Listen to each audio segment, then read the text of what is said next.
नमस्कार दोस्तों, स्वागत है आप सभी का आरपीएन नंबर 1 स्टडी चैनल पर। तो दोस्तों, अभी हम इस वीडियो में जो आपका हिंदी का टॉपिक है उससे रिलेटेड एक मॉडल पेपर पढ़ने वाले हैं। तो इस मॉडल पेपर को आप बड़े ही ध्यान से पढ़िएगा, क्योंकि इस मॉडल पेपर से कई क्वेश्चन आपको एज इट इज़ आपके पीटीटी के एग्ज़ाम में मिल सकते हैं।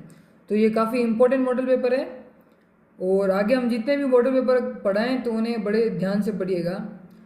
तो शुरू करने से पहले अगर अभी तक आपने हमारे चैनल को सब्सक्राइब नहीं किया है तो जल्दी से हमारे चैनल को सब्सक्राइब कर लें, और इस वीडियो की पीडीएफ के लिए आप हमारे टेलीग्राम ग्रुप को भी ज्वाइन कर लीजिएगा। चलिए शुरू करते हैं। हमारा फर्स्ट क्वेश्चन है, किस शब्द में कोई उपसर्ग नहीं है। हमें जो 4 ऑप्शन दे रखे हैं उनमें से किस में उपसर्ग नहीं है वो शब्द चूज करना है। तो आपका फर्स्ट ऑप्शन है निकट, ऑप्शन नंबर बी है विशेष, या फिर ऑप्शन नंबर सी प्रदेश, या फिर ऑप्शन नंबर डी आदेश। दोस्तों, इसमें हमें बताना है कि किसमें उपसर्ग नहीं है। जी दोस्तों, जिनका भी जवाब ऑप्शन नंबर 1 है निकट, वो सब सही है। जो ऑप्शन नंबर ए है निकट, उसमें कोई भी उपसर्ग नहीं है। आप नीचे यहाँ पे व्याख्या भी देख सकते हैं कि विशेष में वी उपसर्ग है, प्रदेश में पर उपसर्ग है और आदेश में अ उपसर्ग है। निकट जो शब्द है उसमें कोई भी उपसर्ग नहीं है। तो आपका सही जवाब ऑप्शन नंबर 1 हो जाएगा। चलिए हमारा अगला क्वेश्चन है, दांत कटी रोटी होना का अर्थ है। हमें एक मुहावरा दे रखा है, उसका हमें अर्थ बताना है। दांत कटी रोटी होना, इस मुहावरे का अर्थ क्या है। ऑप्शन नंबर ए अत्यंत शत्रुता होना, ऑप्शन नंबर बी खाने के बाद दांतों में फंसी रोटी, ऑप्शन नंबर सी रोटी और दांतों का मेलजोल, ऑप्शन नंबर डी अत्यंत घनिष्ठ संबंध होना। तो दोस्तों, जिनका जवाब ऑप्शन नंबर 1 है वो सभी गलत हैं। ऑप्शन नंबर डी यानी ऑप्शन नंबर 4 अत्यंत घनिष्ठ संबंध होना, ऑप्शन नंबर 4 इस कहावत का सही अर्थ हो जाएगा। चलिए अगला क्वेश्चन देखते हैं। तद्भव शब्द नहीं है। दोस्तों, हमें तद्भव शब्द पूछा है। आपको वैसे मैं बता दूं कि जो तत्सम शब्द जो होते हैं वो संस्कृत शब्द होते हैं, और इन्हीं संस्कृत शब्दों का जो अपभ्रंश रूप होता है उसे तद्भव शब्द कहते हैं। तो हमें तद्भव शब्द बताना है। हमारा ऑप्शन नंबर 1 है संजोग, ऑप्शन नंबर बी है बंध्या, ऑप्शन नंबर सी है प्रगट, या फिर ऑप्शन नंबर डी आखर। तो दोस्तों, जिनका भी जवाब ऑप्शन नंबर बी यानी 2 है वो सभी सही है। जो बंध्या शब्द है वो एक तद्भव शब्द है। चलिए अगला क्वेश्चन है, लीगल ऑफेंस के लिए परिभाषित शब्दावली क्या है। तो दोस्तों, आजकल ऐसे क्वेश्चन हिंदी में बहुत आते हैं कि हमें एक इंग्लिश का शब्द दे दिया जाता है और उसका अर्थ पूछा जाता है। जो ये इंग्लिश के शब्द होते हैं वो अधिकतर जो हमारे जो कानूनी रूप है, जो कानूनी जितनी भी विधियाँ हैं उनमें जो इम्पोर्टेंट शब्द हैं वो होते हैं। तो हमें लीगल ऑफेंस का अर्थ बताना है। हमारा ऑप्शन नंबर 1 है कानूनी अड़चन, ऑप्शन नंबर 2 है कानूनी बाध्यता, ऑप्शन नंबर सी है विधिक राय, या फिर ऑप्शन नंबर 4 विधिक अपराध। तो दोस्तों, जिनका भी जवाब ऑप्शन नंबर 4 है विधिक अपराध। लीगल ऑफेंस का जो अर्थ होता है वो हिंदी में होता है विधिक अपराध। ऑप्शन नंबर 4 जिनका भी जवाब है वो सभी मेरे साथ ही एकदम सही हैं। चलिए हमारा अगला क्वेश्चन है, इक प्रत्यय नहीं है। हमें जो निम्न शब्द दे रखे हैं उसमें से बताना है कि इक प्रत्यय किसमें नहीं है। तो हमारा जो फर्स्ट ऑप्शन है वो है वार्षिक, ऑप्शन नंबर 2 है लौकिक, ऑप्शन नंबर 3 है वार्तिक, और ऑप्शन नंबर 4 है कार्तिक। तो दोस्तों, जिनका भी जवाब कार्तिक यानी कि ऑप्शन नंबर 4 है वो सभी मेरे साथ ही सही है। कार्तिक में इक प्रत्यय नहीं है, बाकी सब में इक प्रत्यय है। चलिए हमारा अगला क्वेश्चन है, परा उपसर्ग नहीं है। हमें निम्न जो ऑप्शन दे रखे हैं उसमें से बताना है कि किसमें परा उपसर्ग नहीं है। हमारा ऑप्शन नंबर 1 है परासित, ऑप्शन नंबर 2 है पराभव, ऑप्शन नंबर 3 है परामर्श, या फिर ऑप्शन नंबर 4 पराजय। तो दोस्तों, इसका जो सही जवाब होगा वो होगा ऑप्शन नंबर ए पराश्रित। पराश्रित जो शब्द है उसमें परा जो उपसर्ग है वो नहीं है, बाकी सब में है। इसकी आप व्याख्या भी देख सकते हैं कि जो पराश्रित शब्द है उसमें पर उपसर्ग है। ये काफ़ी एग्जाम में कंफ्यूज करता है, काफ़ी इंपॉर्टेंट क्वेश्चन है, ध्यान रखिएगा। पराश्रित में पर उपसर्ग है, ना कि परा उपसर्ग है। चलिए हमारा अगला क्वेश्चन है, विलोम शब्द युग्म सही नहीं है। हमें यह बताना है ऑप्शन में कि कौन सा जो विलोम शब्द है वो गलत है। हमें गलत को चूज करना है। दोस्तों कई बार हम एग्जाम में नई शब्द पढ़ना भूल जाते हैं, तो आप इसे याद रखिएगा, क्वेश्चन जो है वो बड़े ध्यान से पढ़िएगा। तो हमारा फर्स्ट ऑप्शन है खंडन का अपोजिट विखंडन, ऑप्शन नंबर 2 है समिति का विपत्ति, ऑप्शन नंबर 3 है आकर्षण का विकर्षण, या फिर ऑप्शन नंबर 4 संश्लिष्ट का विश्लिष्ट। तो दोस्तों इसका जो सही जवाब होगा वो होगा ऑप्शन नंबर 1। खंडन का जो अपोजिट है वो विखंडन नहीं होता है, तो जो खंडन का अपोजिट है वो मंडन होता है। आप यहाँ पे व्याख्या में देख सकते हैं कि जो खंडन का जो विलोम शब्द है वो मंडन होता है। ऑप्शन नंबर 1 जिनका भी मेरे साथियों का जवाब है वो सभी सही है। चलिए हमारा अगला क्वेश्चन है सकर्मक क्रिया का प्रयोग हुआ है। हमें यह बताना है कि इन 4 ऑप्शंस में से किसमें सकर्मक क्रिया का प्रयोग हुआ है। हमारा ऑप्शन नंबर 1 है उसने चाकू से सेव काटा, ऑप्शन नंबर 2 है मैंने उमेश से पुस्तक खरीदी, ऑप्शन नंबर 3 है वह चम्मच से खाना खाता है, ऑप्शन नंबर 4 है हमने नाव से नदी पार की। तो दोस्तों जिनका भी जवाब ऑप्शन नंबर 3 है यानी कि वह चम्मच से खाना खाता है, इसमें सकर्मक क्रिया है, बाकी किसी में भी सकर्मक क्रिया नहीं है, तो ऑप्शन नंबर 3 आपका एकदम सही जवाब हो जाएगा दोस्तों। चलिए अगला क्वेश्चन देखते हैं, कौन सा वाक्य शुद्ध है, मतलब जो हमें शब्द दे रखे हैं उसमें से बताना है कि कौन सा जो शब्द है वो शुद्ध है। ऑप्शन नंबर 1 है श्रृंगार, ऑप्शन नंबर 2 है कवयित्री, ऑप्शन नंबर 3 है स्वामी भक्ति, ऑप्शन नंबर 4 है उज्जवल। तो दोस्तों ये बहुत बार रिपीट हुआ क्वेश्चन है, काफ़ी इंपॉर्टेंट क्वेश्चन है, बार बार आता रहता है, तो इसका जो जवाब होगा वो होगा ऑप्शन नंबर 4। जो उज्जवल शब्द है आप उसे ध्यान से देख लीजिएगा कि जो जे है इसमें दोनों छोटे जे हैं और सही जवाब भी है ये, तो ये जो उज्जवल है वो एकदम सही लिखा है, तो इसका जो जवाब होगा वो होगा ऑप्शन नंबर 4। जी हाँ दोस्तों, काफ़ी हमारे जो साथी हैं उनका जवाब सही है, ऑप्शन नंबर 4 आपका एकदम सही जवाब होगा। चलिए अगला क्वेश्चन देखते हैं, तरणी और तरणी शब्द युग्म का सही अर्थ है। हमें इस जो ये युग्म में दे रखा है तरणी और तरणी, इसका अर्थ बताना है। ऑप्शन नंबर 1 सूर्य नाव, ऑप्शन नंबर 2 युवा स्त्री सूर्य, ऑप्शन नंबर 3 नाव सूर्य, ऑप्शन नंबर 4 सूर्य युवा स्त्री। तो दोस्तों इसका जो जवाब होगा वो होगा ऑप्शन नंबर 3। तरणी जो ये है इसका जो अर्थ है वो है नाव, और जो ये तरणी है उसका जो अर्थ है वो है सूर्य, ऑप्शन नंबर 3। जिनका भी मेरे साथियों का जवाब ऑप्शन नंबर 3 है वो सभी मेरे साथी एकदम सही हैं। चलिए अगला क्वेश्चन देखते हैं, हमें इस क्वेश्चन में बताना है कि कौन सा शब्द एक तत्सम शब्द है। मैंने अभी अभी आपको पहले भी बताया कि तत्सम जो शब्द होता है वो संस्कृत के शब्द होते हैं, उन्हें तत्सम शब्द कहते हैं। तो इसमें जो आपके ऑप्शन है वो फर्स्ट ऑप्शन है खेत, ऑप्शन नंबर बी है मीत, ऑप्शन नंबर सी है रीत, या फिर ऑप्शन नंबर डी गीत। तो दोस्तों ऑप्शन नंबर 4 गीत, जो गीत है वो आपका एकदम सही जवाब हो जाएगा। गीत जो शब्द है वो एक तत्सम शब्द है। चलिए अगला क्वेश्चन देखते हैं, घोड़े का पर्यायवाचक नहीं है। हमें इन ऑप्शंस में से चूज करना है कि कौन सा घोड़े का पर्यायवाचक नहीं है। आपका फर्स्ट ऑप्शन है, ऑप्शन नंबर 2 है वाजी, ऑप्शन नंबर सी है अश्व, या फिर ऑप्शन नंबर डी सैंधव। तो दोस्तों इसका जो सही जवाब होगा वो होगा ऑप्शन नंबर 3 अश्व। जो ये अश्व है वो घोड़े का पर्यायवाचक नहीं है, जो ये वाला अश्व है उसका अर्थ होता है पत्थर। तो आप इसको ध्यान रखिए, ये भी काफ़ी एग्जाम में कंफ्यूज करने वाला क्वेश्चन है और काफ़ी बढ़िया क्वेश्चन है। तो जो घोड़े का पर्यायवाचक नहीं है वो है अस्म, तो आप इसे याद रखिए। जो ऑप्शन नंबर 3 घोड़े का, हम क्या इस शब्द को एग्जाम में ठीक नहीं पढ़ते, घोड़े का पर्यायवाचक अश्व होता है लेकिन यहाँ पे लिखा है अस्म, जो अस्म है उसका अर्थ होता है पत्थर, तो इसे आप याद रखिए। अगला क्वेश्चन है, सभी शब्द पर्यायवाचक नहीं है।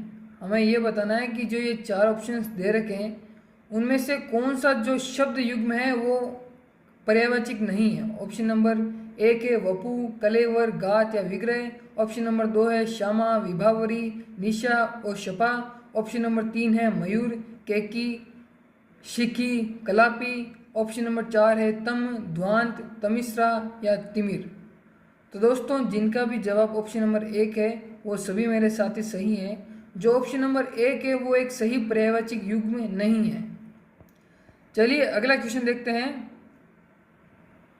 डिस्क्रेशनरी पावर के लिए परिभाषित शब्द है, तो हमें ये जो डिस्क्रेशनरी पावर शब्द लिखा है उसका हमें अर्थ बताना है। तो ऑप्शन नंबर 1 है विशेषाधिकार, ऑप्शन नंबर 2 है समानाधिकार, ऑप्शन नंबर 3 है एकाधिकार, या फिर ऑप्शन नंबर 4 स्वैच्छिक अधिकार। तो दोस्तों जिनका भी जवाब ऑप्शन नंबर 4 स्वैच्छिक अधिकार है वो सभी मेरे साथी सही हैं। जो डिस्क्रेशनरी पावर है उसका जो अर्थ होता है वो होता है स्वैच्छिक अधिकार। तो आप इसे याद रखिए। तो चलते हैं हमारे अगले क्वेश्चन की तरफ। हमारा अगला क्वेश्चन है विशेषण से बनी भाववाचक संज्ञा है। हमें बताना है इस क्वेश्चन में कि निम्न ऑप्शंस में से कौन सी विशेषण से बनी एक भाववाचक संज्ञा है। आपका ऑप्शन नंबर 1 है ममता, ऑप्शन नंबर 2 है बचपन, ऑप्शन नंबर 3 है प्राथमिकता, या फिर ऑप्शन नंबर 4 लड़कपन। तो मेरे साथियों जिनका भी जवाब ऑप्शन नंबर 3 है प्राथमिकता, वो सभी मेरे साथी सही हैं।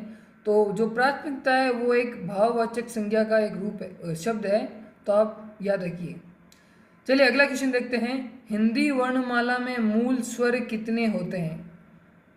तो दोस्तों जो आपका फर्स्ट ऑप्शन है वो है 4, ऑप्शन नंबर 2 है 5, ऑप्शन नंबर सी है 6, या फिर ऑप्शन नंबर डी 11। तो दोस्तों इसका जो सही जवाब होगा वो होगा ऑप्शन नंबर 1। हिंदी वर्णमाला में जो मूल स्वर होते हैं वो 4 होते हैं। अगर संस्कृत का पूछे तो संस्कृत में 11 स्वर होते हैं, अगर हिंदी में पूछे तो हिंदी में तो 4 ही होते हैं। यहाँ पे आप व्याख्या देख सकते हैं कि कम से कम समय लगता है, और जो मूल स्वर है वो है ए, ई, ऊ और री। तो आपका ऑप्शन नंबर 1 एकदम सही जवाब हो जाएगा दोस्तों। चलिए अगला क्वेश्चन देखते हैं। अगला क्वेश्चन है व्याकरण की दृष्टि से शुद्ध वाक्य है। तो हमें ये 4 जो ऑप्शन दिए गए हैं उसमें से ये बताना है कि जो ग्रामर है, हिंदी की जो ग्रामर है उससे सबसे जो शुद्ध वाक्य है वो कौन सा है। हमारा ऑप्शन नंबर 1 है हमें परस्पर में सहयोग करना चाहिए, ऑप्शन नंबर 2 है ग्रीष्मकाल के समय दिन बड़े होते हैं, ऑप्शन नंबर 3 है हमें प्राणी मात्र की भलाई करनी चाहिए, या फिर ऑप्शन नंबर 4 है सभा में अनेकों लोग आए थे। तो दोस्तों इसका जो सही जवाब होगा वो होगा ऑप्शन नंबर 3, हमें प्राणी मात्र की भलाई करनी चाहिए। इसमें जो आपके ग्रामेटिकली एरर है तो नहीं, तो सॉरी दोस्तों, जो ऑप्शन नंबर 3 है उसमें कोई भी एरर नहीं है। तो ऑप्शन नंबर जो 3 होगा वो होगा हमारा एकदम सही जवाब हो जाएगा। ऑप्शन नंबर 3 उसमें कोई भी त्रुटि नहीं है, ऑप्शन नंबर 3 इस सवाल का सही जवाब हो जाएगा। चलिए अगला क्वेश्चन देखते हैं। गलत समास विग्रह है, हमें इसमें से गलत बताना है। तो हमारा फर्स्ट ऑप्शन है रसोईघर का रसोई का घर, ऑप्शन नंबर 2 है जीवन मुक्त का अर्थ है जीवन से मुक्ति, ऑप्शन नंबर 3 है देव प्रतिमा का अर्थ देव की प्रतिमा, ऑप्शन नंबर 4 है नीति निपुण का अर्थ नीति में निपुण। बताइए दोस्तों इसका क्या जवाब होगा। तो दोस्तों जिनका भी जवाब ऑप्शन नंबर 1 है रसोईघर का जो अर्थ है वो रसोई का घर नहीं होता है। तो ऑप्शन नंबर 1 है जो गलत है। तो हमारे इस सवाल को जो सही जवाब होगा वो होगा ऑप्शन नंबर 1। चलिए अगला क्वेश्चन देखते हैं। सीधी उंगली से घी नहीं निकलना लोकोक्ति का भावार्थ है। तो काफ़ी फेमस जो लोकोक्ति है वो है, तो हमें इसका अर्थ बताना है। हमारा ऑप्शन नंबर 1 है सरल स्वभाव के होने से काम नहीं चलता, ऑप्शन नंबर 2 है उंगली मोड़कर सावधानी से घी निकालना चाहिए, ऑप्शन नंबर 3 है स्वभाव में थोड़ा लचीलापन लाना चाहिए, या फिर ऑप्शन नंबर 4 इनमें से कोई नहीं।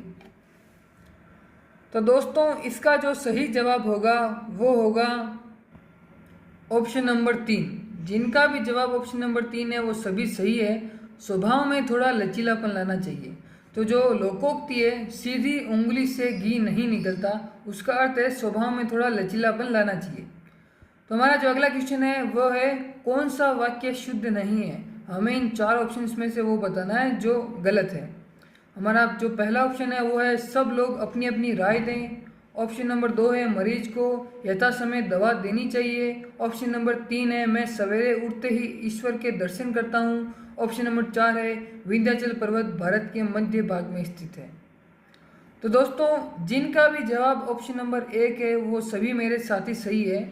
सब लोग अपनी अपनी राय दें, इसमें ही वाक्य में एरर है। तो जो आपका सही जवाब होगा वो होगा ऑप्शन नंबर 1। चलिए अगला क्वेश्चन है, सत्याग्रह का सही समास विग्रह। हमें इसमें सत्याग्रह का समास विग्रह बताना है। ऑप्शन नंबर 1 है सत्य के लिए आग्रह, ऑप्शन नंबर 2 है सत्य के द्वारा आग्रह, ऑप्शन नंबर 3 है सत्य में स्थित आग्रह, या फिर ऑप्शन नंबर 4 इनमें से कोई नहीं। जी हाँ दोस्तों, सभी ज़्यादातर विद्यार्थियों का सही जवाब है ऑप्शन नंबर 1, सत्य के लिए आग्रह। जो सत्याग्रह है उसका जो अर्थ समास विग्रह होता है वो होता है सत्य के लिए आग्रह। चलिए अगला क्वेश्चन देखते हैं, कौन सा कथन सही है। हमें ये बताना है कि जो ये 4 कथन दे रखे हैं उनमें से कौन सा कथन सही है। हमारा जो पहला कथन है वो है समस्त स्वर महाप्राण है, ऑप्शन नंबर 2 है स्वर और व्यंजन में उच्चारण की दृष्टि से कोई अंतर नहीं है, ऑप्शन नंबर 3 है मूलतः सभी व्यंजन हलंत हैं, ऑप्शन नंबर 4 है व्यंजन के उच्चारण में श्वास वायु अबाध रूप से मुंह से बाहर आती है। तो दोस्तों जिनका भी जवाब ऑप्शन नंबर 3 है वो सभी सही है। मूलतः सभी व्यंजन हलंत होते हैं, ये जो आपका कथन है वो सही नहीं है, ये एक रॉन्ग स्टेटमेंट है। तो जिनका भी जवाब ऑप्शन नंबर 3 है वो सभी मेरे साथी सही हैं। हमारा अगला क्वेश्चन है, रिकॉर्डिंग फॉर्म्स का परिभाषित शब्द है। एक और इंग्लिश वर्ड आया है, इसका हमें अर्थ बताना है। ऑप्शन नंबर 1 है अभिलेख कार्य, ऑप्शन नंबर 2 है अभिलेखन प्रपत्र, ऑप्शन नंबर 3 है लेखन कार्य, या फिर ऑप्शन नंबर 4 लेखन पत्र। तो दोस्तों जिनका भी जवाब ऑप्शन नंबर 2 है अभिलेखन प्रपत्र वो सभी मेरे साथी सही है। रिकॉर्डिंग फॉर्म्स का जो अर्थ होता है वो होता है अभिलेखन प्रपत्र। चलिए अगला क्वेश्चन देखते हैं, किस शब्द का संधि विच्छेद सही है। हमें यहाँ पे 4 संधि विच्छेद दे रखे हैं और हमें यह बताना है कि कौन सा जो संधि विच्छेद है वो सही है। तो दोस्तों जल्दी से बताइए। तो दोस्तों जिनका भी जवाब ऑप्शन नंबर 2 है वो सभी मेरे साथी सही हैं। विचाराधीन का जो संधि विच्छेद होता है वो होता है विचार प्लस अधीन। तो इसमें तो आपको पता ही चल गया है कि इसमें स्वर संधि है। तो जिनका भी जवाब ऑप्शन नंबर 2 है वो सभी मेरे साथी एकदम सही हैं। चलिए अगला क्वेश्चन है, वर्तनी की दृष्टि से सही शब्द है। तो हमें यहाँ पे 4 ऑप्शन दे रखे हैं और बताना है कि जो वर्तनी है मतलब शुद्ध शब्द हमें इसमें से सेलेक्ट करना है। तो ये रहे आपके 4 ऑप्शन। तो हमें बताना है कि कौन सा जो शब्द है वो सही है।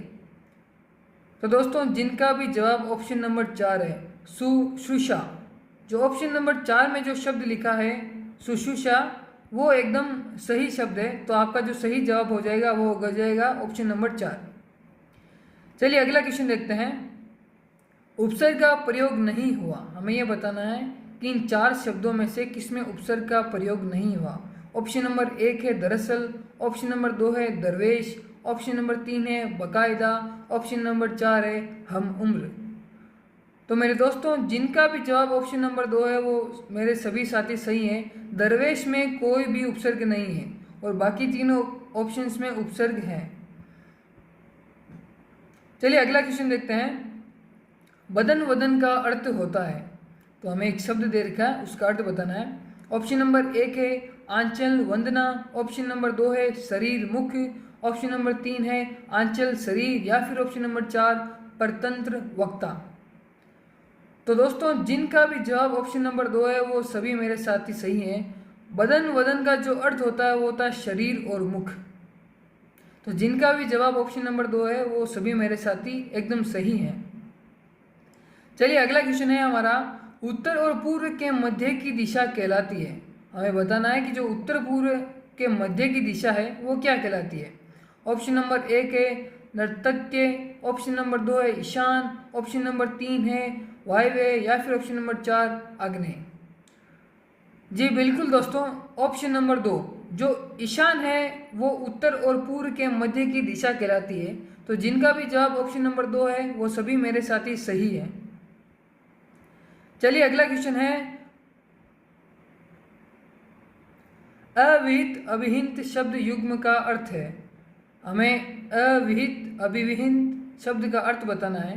हमारा फर्स्ट ऑप्शन है अहितकारी हितकारी, ऑप्शन नंबर 2 है अनुचित पूर्व कथित, ऑप्शन नंबर 3 है अनजाना जाना पहचाना, या फिर ऑप्शन नंबर 4 पूर्व कथित अनुचित।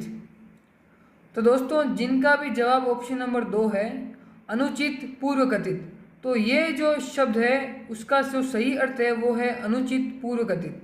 तो इस सवाल का जो सही जवाब होगा वो होगा ऑप्शन नंबर 2। चलिए अगला क्वेश्चन देखते हैं, किस वाक्य में अकर्मक क्रिया का प्रयोग हुआ है। ऑप्शन नंबर 1 है किसान फसल काट रहा है, ऑप्शन नंबर 2 है बच्चे पतंग उड़ा रहे हैं, ऑप्शन नंबर 3 है मजदूर दूध पी रहा है, या फिर ऑप्शन नंबर 4 आकाश में बहुत से पक्षी उड़ रहे हैं। जी दोस्तों जल्दी से आप कमेंट कीजिए। तो दोस्तों इसका जो सही जवाब होगा वो होगा ऑप्शन नंबर 4, आकाश में बहुत से पक्षी उड़ रहे हैं। ये जो वाक्य है उसमें अकर्मक क्रिया का प्रयोग हुआ है। चलिए अगला क्वेश्चन देखते हैं, शब्द शुद्ध है। हमें 4 ऑप्शन दे रखे हैं और इसमें से ये बताना है कि कौन सा जो शब्द है वो सही लिखा है।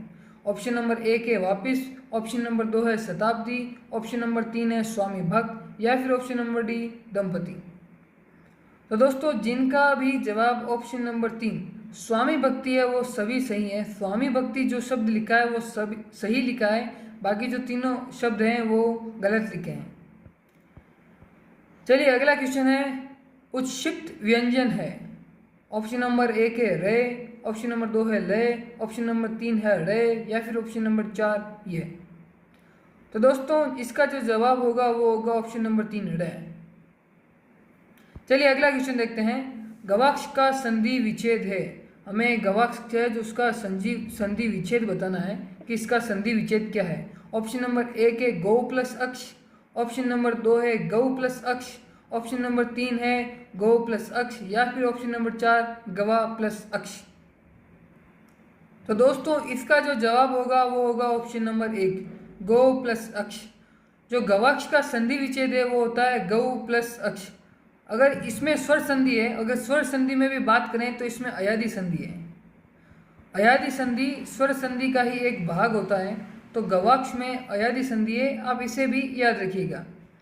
चलिए अगला क्वेश्चन देखते हैं, तालव्य वर्ण नहीं है। हमें ये 4 जो वर्ण दे रखे हैं उसमें से बताना है कि कौन सा तालव्य वर्ण नहीं है। ऑप्शन नंबर 1 है उ, ऑप्शन नंबर 2 है से, ऑप्शन नंबर 3 है ई, या फिर ऑप्शन नंबर 4 छ। दोस्तों जिनका भी जवाब ऑप्शन नंबर 1 उ है वो सभी मेरे साथी सही है। जो उ है वो एक तालव्य वर्ण नहीं है, तो ऑप्शन नंबर 1 इस सवाल का सही जवाब हो जाएगा। चलिए अगला क्वेश्चन है, तत्सम शब्द है। हमें इन 4 शब्दों में से बताना है कि कौन सा शब्द तत्सम शब्द है। ऑप्शन नंबर 1 है दूध, ऑप्शन नंबर 2 है फल, ऑप्शन नंबर 3 है दही, या फिर ऑप्शन नंबर 4 फूल। तो दोस्तों इसका जो सही जवाब होगा वो होगा ऑप्शन नंबर 2 फल। फल एक तत्सम शब्द है। चलिए अगला क्वेश्चन है, कौन सा युग्म सही है। हमें सही युग्म को पहचानना है। ऑप्शन नंबर 1 है संकल्प विकल्प, ऑप्शन नंबर 2 है आमिष सामिष, ऑप्शन नंबर 3 है स्मरण अविस्मरण, ऑप्शन नंबर 4 है वैतनिक या फिर संवैतनिक। तो दोस्तों इसका जो सही जवाब होगा वो होगा ऑप्शन नंबर 1 संकल्प और विकल्प। ये जो शब्द युग्म है वो एकदम सही है और बाकी सभी गलत है, तो ऑप्शन नंबर 1 आपका एकदम सही जवाब हो जाएगा दोस्तों। चलिए अगला क्वेश्चन है, तद्भव शब्द है। हमें तद्भव शब्द बताना है। मैंने आपको बताया था कि जो तत्सम शब्द होते हैं उनका ही जो बिगड़ा हुआ रूप होता है उसे हम तद्भव शब्द कहते हैं। तो ऑप्शन नंबर 1 है पुस्तक, ऑप्शन नंबर 2 है भोग, ऑप्शन नंबर 3 है लोग, या फिर ऑप्शन नंबर 4 मस्तक। तो दोस्तों इसका जो सही जवाब होगा वो होगा ऑप्शन नंबर 3 लोग। लोग जो शब्द है वो एक तद्भव शब्द है। अगर बाकी बात करें पुस्तक भोग या मस्तक की तो ये संस्कृत शब्द है यानी कि तत्सम शब्द हैं। तो इस सवाल को जो सही जवाब होगा वो होगा ऑप्शन नंबर 3 लोग। लोग एक तद्भव शब्द है। चलिए अगला क्वेश्चन देखते हैं, भाववाचक संज्ञा के अंतर्गत आता है। तो हमें बताना है कि इनमें से किसमें भाववाचक संज्ञा है। ऑप्शन नंबर 1 मिठाई, ऑप्शन नंबर 2 चटाई, ऑप्शन नंबर 3 बढ़ई, या फिर ऑप्शन नंबर 4 चारपाई। तो दोस्तों इसका जो सही जवाब होगा वो होगा बढ़ई। बढ़ई जो शब्द है उसमें भाववाचक संज्ञा है। चलिए अगला क्वेश्चन देखते हैं, व्याकरण और पाठ्यक्रम की दृष्टि से सही वाक्य है। हमें इनमें से जो सही वाक्य है वो बताना है। तो हमारा जो फर्स्ट ऑप्शन है वो है वह पुत्रवत अपने छात्रों से स्नेह करता है। ऑप्शन नंबर 2 है वहाँ पर बहुत से पशु और पक्षी उड़ते और चलते हुए देखे गए। ऑप्शन नंबर 3 है राष्ट्रपति के साथ 4 सांसद और 2 मंत्री थे। ऑप्शन नंबर 4 है प्रधानाचार्य के साथ 4 अध्यापक और 2 चपरासी थे। तो दोस्तों इसका जो सही जवाब होगा वो होगा आपके ऑप्शन नंबर 1, वह पुत्रवत अपने छात्रों से स्नेह करता है। यह जो वाक्य है वो एकदम सही वाक्य है, तो आपका ऑप्शन नंबर 1 एकदम सही जवाब हो जाएगा। चलिए हमारा अगला क्वेश्चन है महाप्राण वर्ण है। ऑप्शन नंबर 1 है ग और ठ, ऑप्शन नंबर 2 है ट और द, ऑप्शन नंबर 3 है य और से, और या फिर ऑप्शन नंबर 4 ई और ओ। बताइए मेरे साथियों। तो दोस्तों जिनका भी जवाब ऑप्शन नंबर 1 है ग और ठ, वो सभी मेरे साथी सही है। जो महाप्राण वर्ण होते हैं उसमें उनमें ग और ठ आते हैं, तो ऑप्शन नंबर 1 आपका एकदम करेक्ट जवाब हो जाएगा दोस्तों। चलिए हमारा अगला क्वेश्चन देखते हैं। हमारा अगला क्वेश्चन है क्रिया से बनी भाववाचक संज्ञा के अंतर्गत नहीं आता। हमें नहीं पूछा है। आपका ऑप्शन नंबर 1 है घबराहट, ऑप्शन नंबर 2 है तरावट, ऑप्शन नंबर 3 है गिरावट, ऑप्शन नंबर 4 है लिखावट। बताइए दोस्तों। तो दोस्तों इसका जो सही जवाब होगा वो होगा ऑप्शन नंबर 2 तरावट। तरावट जो शब्द है वो भाववाचक संज्ञा के अंतर्गत नहीं आता। जिन भी साथियों का जवाब ऑप्शन नंबर 2 है वो सभी मेरे साथी सही है। अगला क्वेश्चन है सर्वनाम से बनी भाववाचक संज्ञा है। हमें बताना है कि इसमें से सर्वनाम से बनी भाववाचक संज्ञा कौन सी है इन दिए गए शब्दों में से। हमारा फर्स्ट ऑप्शन है बड़प्पन, ऑप्शन नंबर 2 है परायापन, ऑप्शन नंबर 3 है अपनापन, या फिर ऑप्शन नंबर 4 छुटपन। तो दोस्तों जिनका भी जवाब ऑप्शन नंबर 3 है अपनापन, वो सभी मेरे साथी है।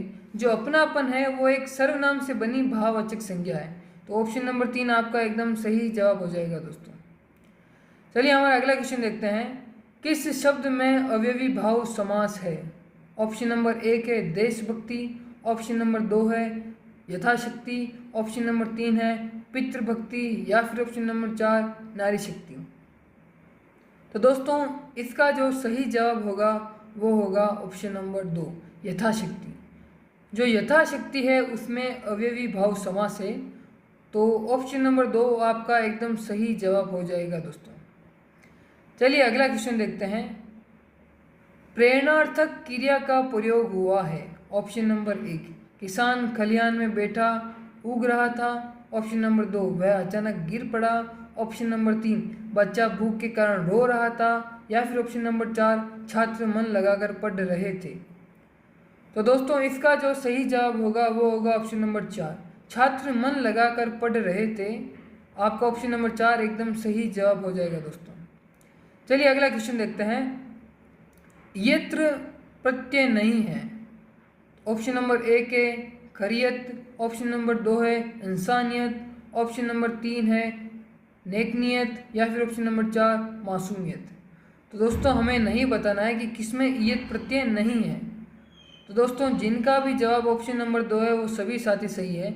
इंसानियत में ईयत प्रत्यय नहीं है। चलिए अगला क्वेश्चन देखते हैं।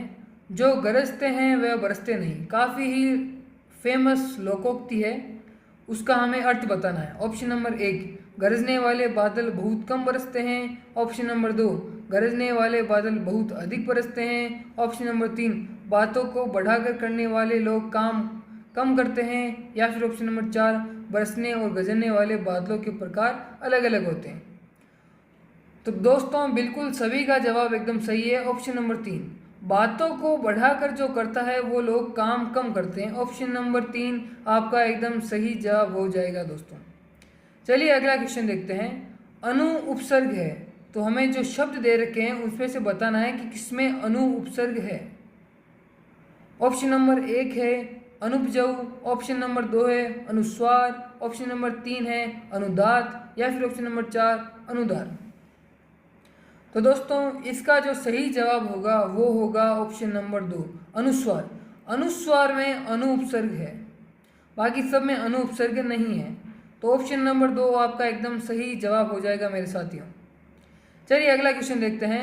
विलोम शब्द युग्म सही नहीं है, तो हमें यह बताना है कि कौन सा विलोम शब्द का जो युग्म है वो गलत है। गलत को हमें चूज करना है। हमारा जो पहला ऑप्शन है वो है सम्मुख विमुख, ऑप्शन नंबर 2 है असीम निसीम, ऑप्शन नंबर 3 है निष्काम सकाम, ऑप्शन नंबर 4 है आदान प्रदान। तो दोस्तों बिल्कुल सही ऑप्शन नंबर 2 जो असीम निसीम है वो एक गलत उपसर्ग है, मतलब सॉरी गलत विलोम शब्द है। तो असीम और निसीम जो है वो एक गलत विलोम शब्द है। चलिए हमारा अगला क्वेश्चन देखते हैं। अपने मार्ग से भटका हुआ के लिए एक शब्द है। तो ये जो वाक्य है अपने मार्ग से भटका हुआ, उसके लिए हमें एक शब्द बताना है, या अगर इंग्लिश में बोले तो हमें वन वर्ड बताना है। तो हमारा फर्स्ट जो ऑप्शन है वो है भटकाऊ, ऑप्शन नंबर 2 है पथभ्रष्ट, ऑप्शन नंबर 3 है पदच्युत, या फिर ऑप्शन नंबर 4 पदस्थापन। तो दोस्तों बिल्कुल जिनका जवाब ऑप्शन नंबर 2 है पथभ्रष्ट, उससे हम कह सकते हैं अपने मार्ग से भटका हुआ। तो ऑप्शन नंबर 2 आपका एकदम सही जवाब होगा मेरे साथियों। चलिए आज का हमारा आखिरी क्वेश्चन देखते हैं। मुकुल, डोंडी, गुंचा और कोकर आदि किसके पर्यायवाची हैं? तो हमें यहाँ पे ये चारों पर्यायवाची दे रखे हैं और उसका जो हमें बताना है कि किसके ये चार पर्यायवाची हैं। ऑप्शन नंबर 1 है कली, ऑप्शन नंबर 2 है ओस, ऑप्शन नंबर 3 है कमल, या फिर ऑप्शन नंबर 4 कपूर। तो दोस्तों बिल्कुल जिनका भी जवाब ऑप्शन नंबर 1 कली है वो सभी मेरे साथी है। मुकुल, डोंडी, गुंचा और कोरम ये जो शब्द है वो कली के पर्यायवाची है। तो आपका ऑप्शन नंबर 1 एकदम सही जवाब हो जाएगा मेरे दोस्तों। तो दोस्तों इसी के साथ हम आज की ये वीडियो ख़त्म करते हैं। तो हम आपको जितने भी नेक्स्ट में जो मॉडल पेपर कराएंगे उनको आपको बड़े ही ध्यान से पढ़ना है, और जो आपको PDF मिलेगी उसका आपको रिवीजन भी करना है। आपको इसकी PDF आंसर के साथ टेलीग्राम ग्रुप पर मिल जाएगी, तो आप टेलीग्राम ग्रुप को ज्वाइन कर लें। तो मिलते हैं किसी नेक्स्ट वीडियो में, तब तक के लिए धन्यवाद।